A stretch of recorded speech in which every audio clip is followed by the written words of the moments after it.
বন্ধুরা, আজকের কোশ্চেনটা হচ্ছে গাছ কিভাবে খাবার তৈরি করে নিজে। দেখো, গাছ কিভাবে খাবার তৈরি করে আমরা জানি সালোক সংশ্লেষ প্রক্রিয়াতে। তো কি হয়, গাছ প্রকৃতি থেকে কি করে কার্বন ডাই অক্সাইড নেয়। কার্বন, তুমি যেমন অক্সিজেন না, অক্সিজেন কি করে না নাকের মাধ্যমে। তো গাছকেও তো কার্বন ডাই অক্সাইড নিতে হবে। তো কার্বন ডাই অক্সাইড থাকার জন্য কি ছিদ্র থাকবে, তার পাতার মধ্যে থাকে ছিদ্র, তাহলে ছিদ্রের মাধ্যমে কি নেই কার্বন ডাই অক্সাইড নেই। এবার দেখো, গাছের শিকড় থাকে, শিকড় মাটিতে চলে গেছে, তাহলে মাটি থেকে নেবে জল। কিন্তু আমার কোশ্চেনটা এটা নয়, জল তো সবসময় কোন দিকে পড়ে যায়, নিচের দিকে। তাহলে মাটি থেকে জল কিভাবে উঠবে, অটোমেটিক উপরের দিকে। দেখো, অটোমেটিক উঠে, এটা এই যে কারণ হচ্ছে পিস্টন।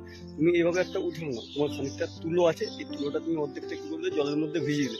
এবার বাকি তুলোটা কি হবে, পুরোটা ভিজে যাবে। তার মানে বলতে ছোট ছোট ছিদ্রের মাধ্যমে জল কোন দিকে উঠে এসছে, উপরের দিকে উঠে এসছে।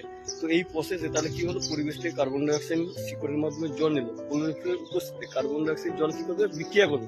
বিক্রিয়া করে কি উৎপন্ন করবে, গ্লুকোজ উৎপন্ন করবে। এবারে যত অণু কার্বন ডাই অক্সাইড রিয়াকশন করছে, তত অণু অক্সিজেন উৎপন্ন করবে।